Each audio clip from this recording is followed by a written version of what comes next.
Assalamualaikum warahmatullahi wabarakatuh dan selamat siang. Perkenalkan, saya Dwi Elining Petromentias. Saya adalah mahasiswa Magister Ilmu Kebidanan Universitas Hasanuddin dengan NIM P10.222.1012. Hari ini saya akan membawakan materi tentang istilah anatomi dalam kebidanan. Anatomi berasal dari bahasa Yunani kuno, yakni dari kata ana dan tome. Ana memiliki arti mengurai, sedangkan tome mengandung arti memotong. Jadi, secara harfiah, anatomi bisa diartikan membedah. Secara ilmiah, anatomi memiliki definisi ilmu yang mempelajari tentang struktur tubuh manusia. Ada dua cabang ilmu yang berkaitan dengan anatomi, yaitu anatomi dan fisiologi. Anatomi dan fisiologi menjadi dasar yang penting untuk memahami bagian tubuh dan fungsinya. Anatomi adalah ilmu yang mempelajari tentang struktur tubuh dan hubungan di antara mereka. Sedangkan fisiologinya adalah ilmu yang mempelajari tentang fungsi tubuh dan bagaimana tubuh itu bekerja. Karena struktur dan fungsinya sulit dipisahkan, maka kedua ilmu ini biasa akan dipelajari secara bersama-sama. Struktur tubuh mengikuti fungsinya. Contohnya adalah ketika kita mempelajari struktur rangka manusia, maka kita akan mempelajari fungsi dari rangka tersebut. Tapi dalam pertemuan kali ini, kita hanya akan membahas tentang anatominya atau istilah anatomi dalam bidang kesehatan. Kita belum membahas tentang fisiologinya. Kemudian, tubuh manusia itu unik. Bagaimana maksudnya unik itu yaitu tubuh memiliki cara untuk mempertahankan kondisi tubuhnya agar tetap stabil. Berbagai perubahan lingkungan, baik internal maupun eksternal, tubuh itu mempertahankan keadaan atau kondisi homeostatisnya. Gangguan terhadap kondisi homeostatisnya dapat mempengaruhi semua sistem organ tubuh. Nah, untuk membantu mempertahankan homeostatisnya, kita lihat struktur organisasi tubuh manusia itu sendiri. Struktur organisasi tubuh manusia terdiri dari 6 bagian, mulai dari yang sederhana sampai dengan yang kompleks. Pada tahap yang paling sederhana yaitu level kimia, yang merupakan dasar dari susunan tubuh manusia yang terdiri dari atom dan molekul. Atom utama yang membangun tubuh manusia dari atom karbon dan hidrogen, oksigen, nitrogen, fosfor, kalsium, sulfur, sedangkan molekul utamanya adalah deoksiribonukleat asid atau biasa disebut dengan DNA. Kemudian yang kedua adalah sel. Beberapa molekul yang ada akan bergabung membentuk sel. Sel merupakan bagian fungsional yang terkecil yang membentuk tubuh makhluk hidup. Ada banyak sel yang membentuk atau membangun tubuh manusia seperti sel otot, sel saraf, dan sel epitel. Yang ketiga adalah jaringan. Jaringan dibangun atas beberapa sel yang berbeda yang memiliki fungsi tertentu. Ada 4 jaringan dasar pada tubuh manusia, yaitu jaringan epitel, jaringan pengikat, jaringan otot, dan jaringan saraf. Organ dibangun oleh gabungan beberapa jaringan yang berbeda yang memiliki fungsi tertentu. Biasanya, struktur organ dibangun oleh 2 atau lebih jaringan. Yang kelima adalah sistem organ.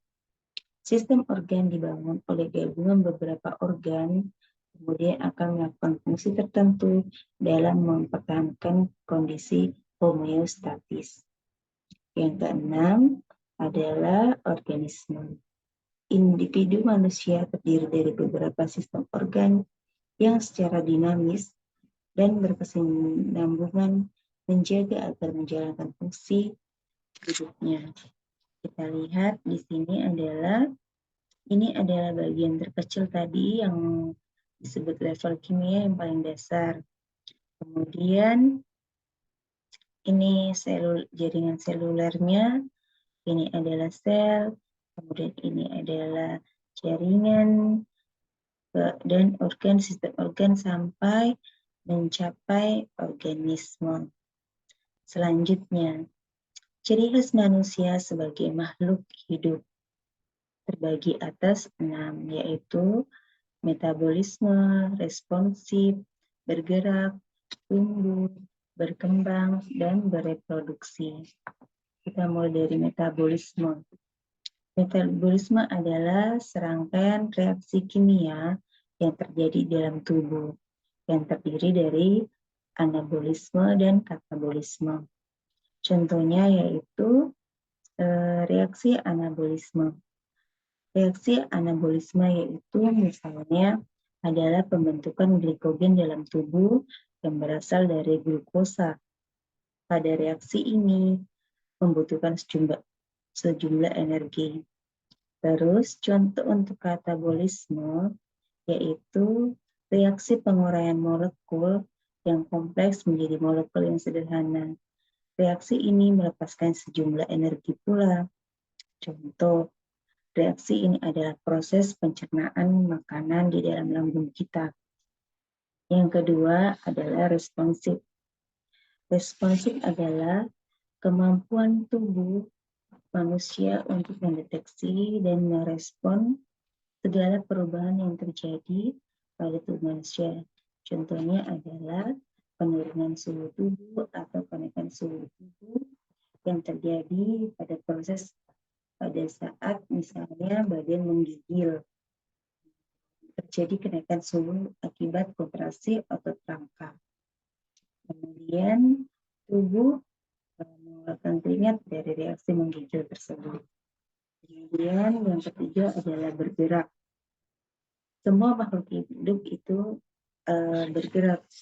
Pergerakan ini terjadi pada tingkat organel, sel, organ, dan perpindahan individu manusia. Contohnya adalah koordinasi antara tangan dan kaki pada saat perpindahan tempat. Selanjutnya adalah tumbuh. Tumbuh adalah meningkatnya ukuran tubuh manusia.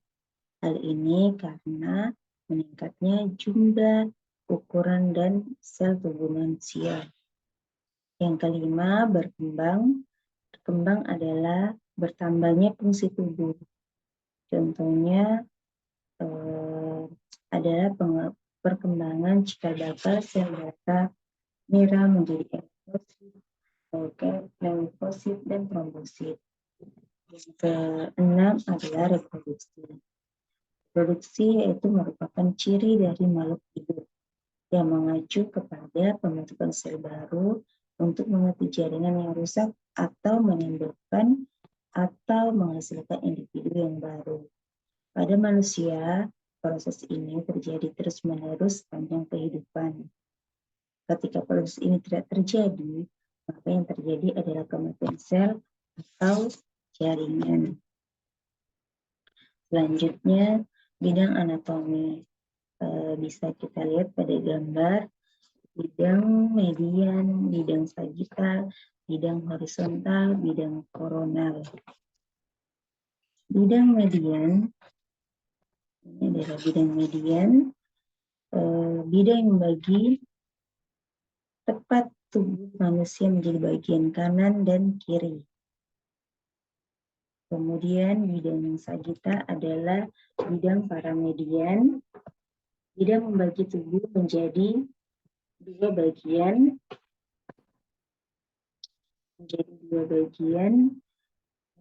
pada titik tertentu dan tidak persis di tengah-tengah. Ini adalah contohnya bidang sagital. Yang ketiga adalah bidang horizontal atau transversalis.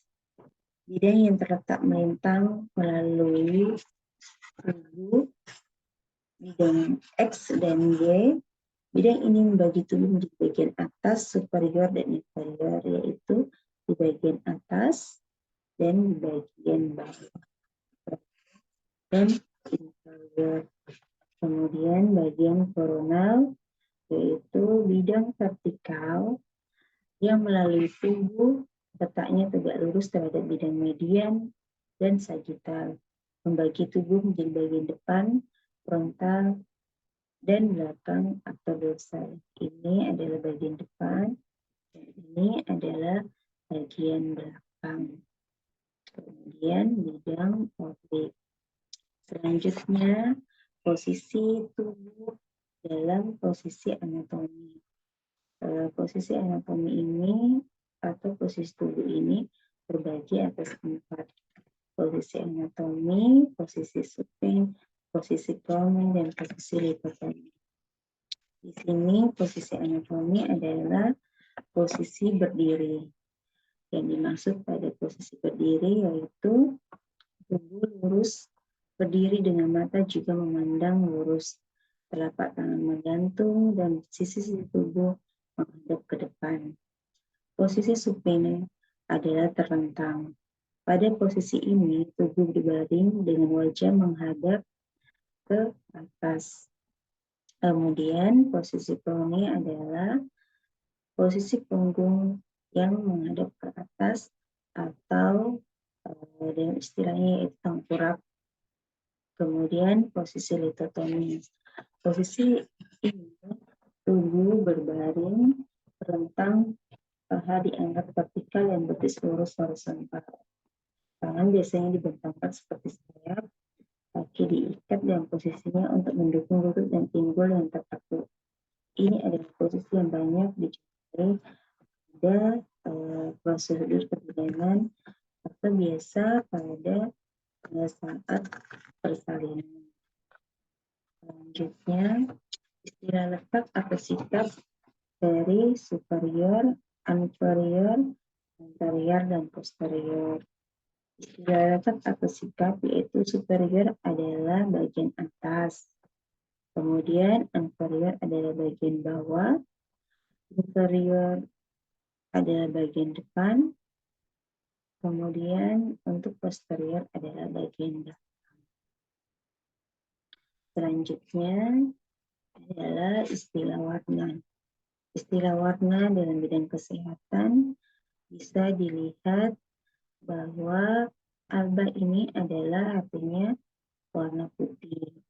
Negra dia berwarna hitam atau gelap.